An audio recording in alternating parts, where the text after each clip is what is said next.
Hello guys, Balgore with you here, doing another Zerg 1v1 cast. As promised, I would do more. I'm the Red Zerg this time in the bottom right corner, and my opponent over here is going to be a blue Terran called Alexander. This is another live game on the ladder, diamond level, and just casting to see how this game goes. I don't remember exactly what opener I do, but we'll just have to see what happens. So right now I'll just open up the production tab here, see what's going on. Just droning up, and he's building SCVs. Obviously nothing's going on just yet. I remember I asked him if I just played him because I wanted to know if I should open the same way or not. He said maybe. It turns out afterwards I checked my match history, I did not in fact play him earlier, so I think I did a different build than what I was doing to the Terrans previous to him. I don't really remember. So we'll see how it goes and what happens. He's just doing a standard opener so far right now, just with the supply depot over here. Nothing too special or fancy going on. Looks like he's going to use this SCV to scout and use this one to build the barracks. Interesting how people each do their own little things differently. I use the same guy who makes the depot to make a barracks, and I send a different guy to scout. Same difference, but just different play style on a micromanagement kind of level. Kind of interesting to see that happen. It looks like over here I am going to go for a hatch first, and here it is, hatch before spawning pool.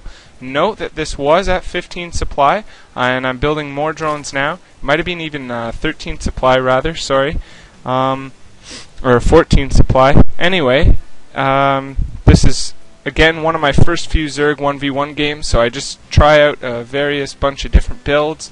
Now I'm getting the spawning pool after hatch. Kind of a greedy opener, but I'm confident I can hold it unless he really does a 2 racks all in that I don't scout or catch. I scout the watchtower first and then move on up. It looks like I've chosen to scout the diagonal position first, as I have an overlord over here and an overlord heading up, so I just try and scout the furthest away first, and he's not going to be up here, but my overlord is probably going to catch him soon, and yes, there, I see it now. He does not see me yet, and I reveal my overlord. I did not pull it away in this particular game. He's summoning in a mule, and he's getting 2 gas, so he's going for some kind of gas-heavy opener.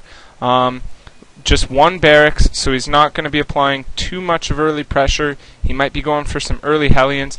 His scout comes in, not sure if he saw that hatch. Yes, he did. He's just choosing to go up here, see what I've got going on. I have 1 gas down now. Probably will be getting my queen shortly. And yes, there's the queen now, and queen here as well. My worker's now coming down here to check it out, but he has 2 marines up on the ledge waiting for me, so this will be interesting to see what happens. And because of his wall, the pathing of my drone gets stuck in the corner, and I do not go up there. I've transferred drones now to my natural already, and I'm just starting to drone up, throw down that second gas, and kind of tech up and build up a bit on my economy. 3 marines kill my drone, so I will not see anything up his ramp. I'm leaving my overlord here to see his natural expansion timing, as well as any kind of back drop harass that I might catch later on in the game. He is in fact doing a 1-1-1 build. He has a starport coming and a tech lab on his factory, which to me that says tanks. Of course I don't know this at the time, so I'm just building some larvae and throwing down the baneling's nest. Considering doing a baneling bust, or perhaps just preparing to have the option of banelings in case he does a heavy marine push. Since I did not get a full and proper scout of his base, I do not know exactly what to expect. His barracks is creating a reactor, and he is bunkering up, believe it or not. I can't say I agree with this. I guess he is worried about a baneling bust. And because he's opted to tech up and not really go for units, he does not want to lose to a roach all in or something. And it looks like he's going to be opting for a banshee play. I'm just producing some overlords here. I've got both gases running up at my main now. The baneling nest is up. I'm producing a lair, and my natural has a little bit of drones here. I could use more. I've thrown up a couple of spine crawlers for defense, and just kind of macroing up at the moment. Cloak is on the way for his Banshee. As we can see, I'm also getting metabolic boost, a little bit delayed, but better now than never, and a handful of Zerglings from myself as well. Here they are, so I'm going to send one out and scout around, maybe send some to the watchtowers and things like that. It's always good to gain map control as Zerg early games, since you pretty much can get away with it with all of your fast units and cheap, affordable units. My opponent here is just producing a second Banshee now. The first one is on the way. My Overlord did see it coming. How am I going to react to this? We'll have to wait and see. I do now have Lair, so Cloak is not going to be too useful for him once I get that Overseer up. I'm just doing my injects now, getting a lot more Zerglings here. And here's the Banshee, finally hitting my base. And one Queen versus one Banshee, the Queen will win. So he actually has to pull away and withdraw from this fight. Now I've thrown down my Evo Chamber in response. I want to have Spores and permanent defense for this in the future. He does have Cloak up, and will I be getting that Overseer? Yes, I will. It's on the way. It's probably building over here somewhere. Where is it? I'm not exactly sure where I'm producing that, but I am building an Overseer somewhere. There it is. It was in the corner. And the Overseer moves in now. My Queen can come back. I'm not quite responding to this totally effectively. He is getting a few kills. He has 3 kills so far. I'm throwing down that Spore now. He's not focus firing the Spore. I'm also preparing my Zerglings over here for a possible counterattack, transferring my workers. Because I did actually lose that Queen. I now have another Queen up, and this will be thwarted. He does have a second Banshee in here, but it's not going to be good now that I have Cloak and my other Queen down here. 2 Queens down here as well. I'll be able to push this away. He did some decent harassment, a little bit of damage, but nothing game-changing really. And I've still got pretty much oversaturation here. I should transfer back soon. We'll have to see what I do there.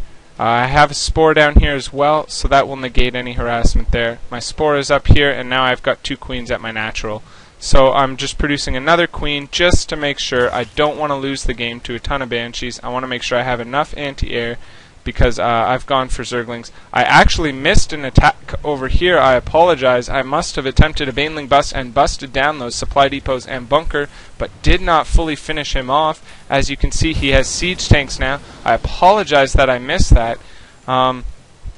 So I'm just producing another round of Zerglings and probably going to try again.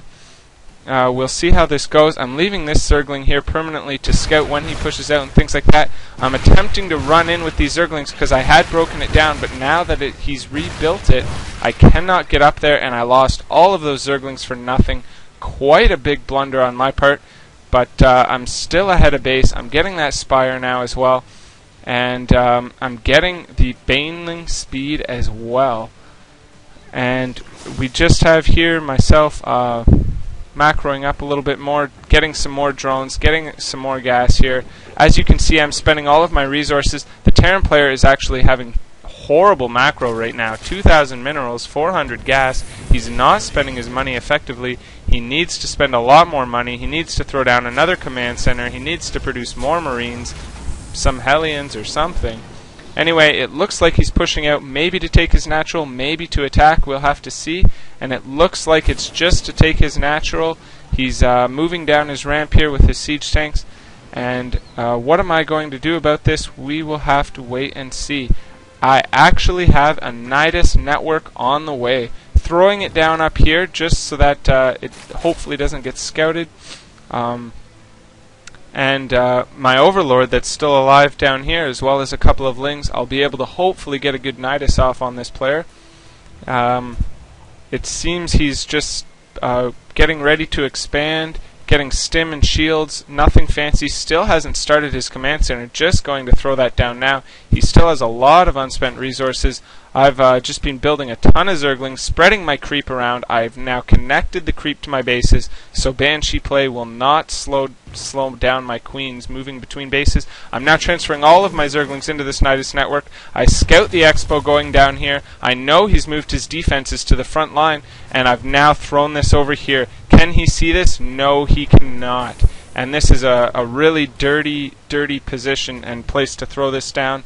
And it looks like I'm going to get it up, shoot all these Zerglings out, and he's got nothing in his base to deal with this. All of his workers are going to have to transfer to that natural, but I'm going to destroy many of them before they get there. This is pretty bad news for him. I see those tanks fire. I control and move the Zerglings away. There's no sense in me losing the Zerglings on those tanks. Am I going to get this tech lab before the upgrade finishes? It looks like probably not.